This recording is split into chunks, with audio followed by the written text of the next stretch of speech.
Now, I'm not doing this one because I'm getting a bit older. You with me then? I'm absolutely with you. Okay.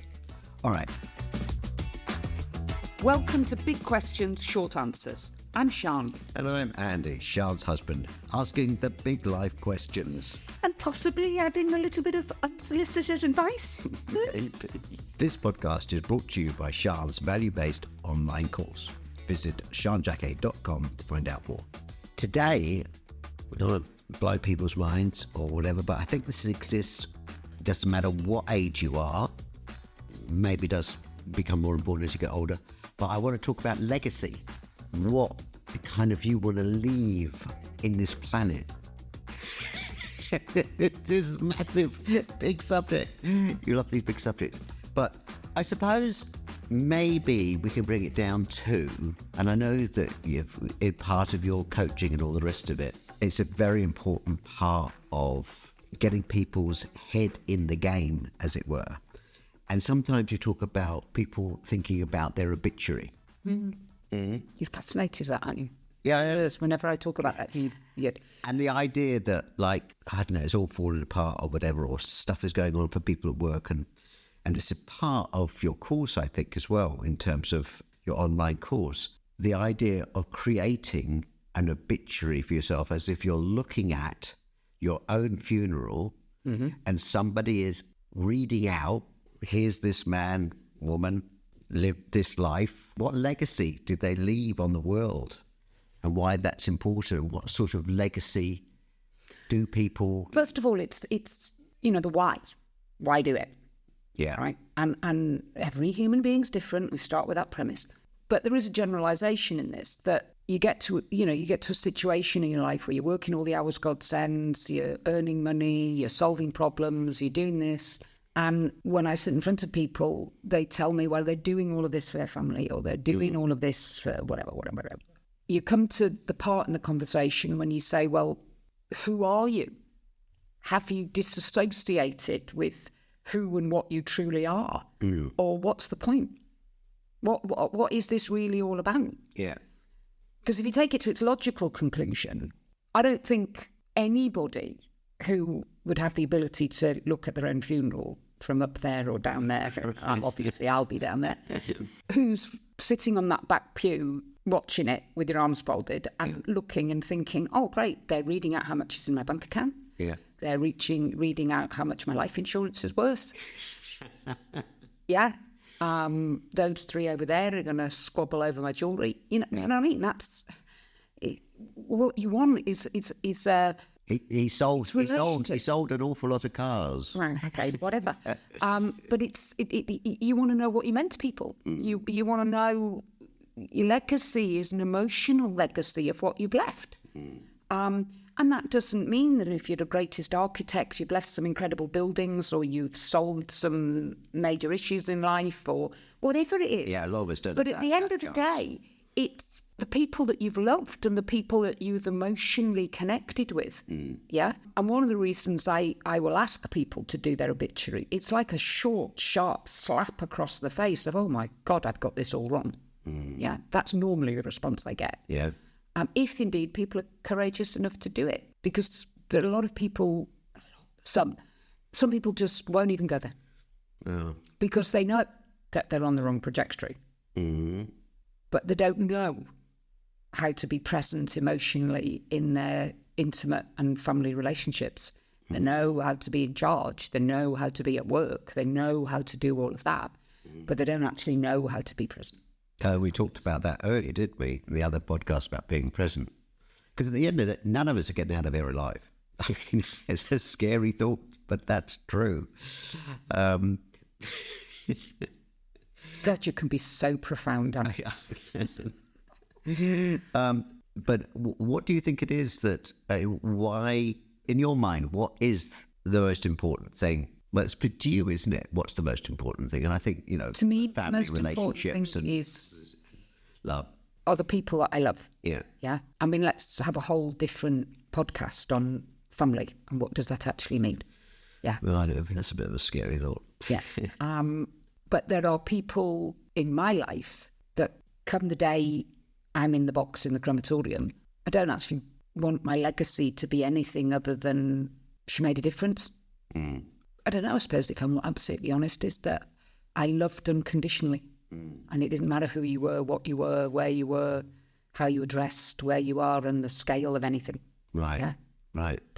And I have a slightly left field belief about unconditional love that many people would argue with me, but I would that to be my legacy, that Sian represented how you can love. You're getting me all emotional now. I don't want to think about your obituary. I'm getting your head around it because I'll go way. I don't think you say this, but I don't think that's necessarily the case. But nobody on their gravestone is going to have, he stayed late every night at work. Well, exactly. But how do see, people when make that shift? Stage, we all do it at times in our lives because we believe we have to, or because it's demanded of us.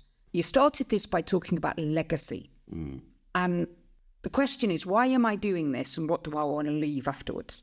Yeah. Because legacy isn't always about relationships. It can be about, I mean, come on, how many people do we know that want to make sure that they leave their children something after they've gone? Yeah. Yeah. Well, that's literally legacy. Yeah. Cash. I mean, it's a very interesting concept at the moment because I think the world has changed. I mean, I think even the basic understanding of a legacy, you're leaving your house, you're leaving whatever to your kids, you know, the ABC stuff. I think that's changed. I don't think people can afford to. I don't think they should. That's us as well, by the way. Okay. Bad luck, kids. Because I have, and I know you have, a very firm belief that we were going to save and make sensible decisions so that our kids at some point had some money that could help them out. Yeah. Well, they'll have the... But I'm kind of changing my mind on that. Well, because it's not, you can't do it. You can't do it in the same linear way that you did before. So legacy, it is That's different. That's inheritance. What we're talking about here is legacy, which is something that's beyond any financial measure. You know, it's like, I know you work with, you know, some families that are quite senior families within New Zealand, and they're leaving a legacy. It's not a case of, how much cash can we give the kids? Well, that's value-based. You stop and you work out, who are we? What is this about? All of this has been created by our parents or our grandparents or whatever.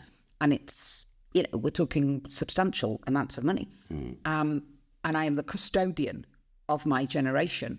So what do I do with that? Yeah. You're talking about something slightly different. Yes, I suppose it is a legacy in some ways, but essentially it's planning. In a commercial way, it's estate planning. It's all of those things. My role in that is, you know, I'm not the accountant. I'm the person that says, well, just have a look at the research about the chances of that amount of money destroying the next generation. Yeah. Yeah. How do you educate them? How do you protect them? How do you protect the legacy of what your great-grandparents or your great-great-grandparents started, you know? I suppose one of the most obvious is land, isn't it? My family have been on this land for 3 generations, and this is what we've done. And, you know, through literally hard work and breaking your back, we're here. We've now decided to sell it all, and it's all going to be used for housing. You know, wow, really? Is that the legacy? Is that the emotional story? You know, or is that the right thing to do? I'm not saying it's right or wrong. What I'm saying is that legacies are, if it's, you know, you're talking about a significant amount of money here and presence in who and what you are as a family. It's an extremely challenging and difficult thing to do. And it's not something that I believe you can do by sitting in a solicitor's office and saying, write the will in that way. I think there need to be conversations. There needs to be a very clear understanding of your role and responsibility as a custodian of a legacy in that way. Explain to me what you mean. I'm talking, but what do you mean by legacy? What do you mean by it? Well, I don't know. For you? Well, what's your legacy? Well, it's interesting, isn't it? Well, I'm asking. Well, I probably need to think about it before I open my mouth. But a lot of it is to do with being a caring individual who looks after their family, does no harm to other people, and lives a good life. Does no harm to you. Well, but there are people that are, not particularly good individuals. Let's bring this back to talking about that personal obituary. And whilst obviously legacy is part of that, but that personal obituary about why it's important. Well, there are several elements to it, but I think one of the most profound and the bit when I'm doing this work with people and they've done it and then we're reflecting on it and I'm asking them to share what they think and what it was like doing it. I think what it actually does is it gives somebody a moment in time when you're lifting a mirror at yourself, but in an incredibly positive way. When you allow yourself to be acknowledged, this is who I am, this is what I achieved, this is how much people love me. I think there's a much deeper thing to it, and that's where I see the biggest shift. I'd seen some pretty burly human beings who probably hadn't got a tissue out for 55 years, who will have tears rolling down their face. Yeah.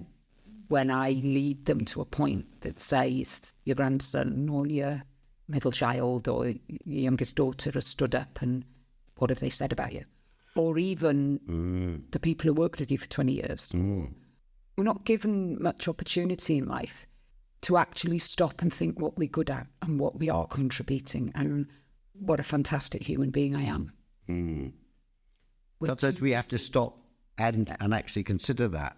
I mean, I realise that writing your obituary is a right out there way of doing it, but the faster your life is spinning and the more off centre of being your authentic self and being who you are and who you would choose to be because is going on in your world, the more profound it is. And it's just an incredibly quick way to reset.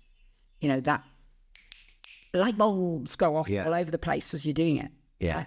And you feel significant and you feel like there is a purpose to my life, that I've lived this and I've left people, or I've left, you're using the word legacy, I have left, I bring it down to ABCs, I carry around a space in my heart for the people that have died that I loved and who had a significant effect in my life. Now, that's their legacy. I have found house room in my heart and soul for them.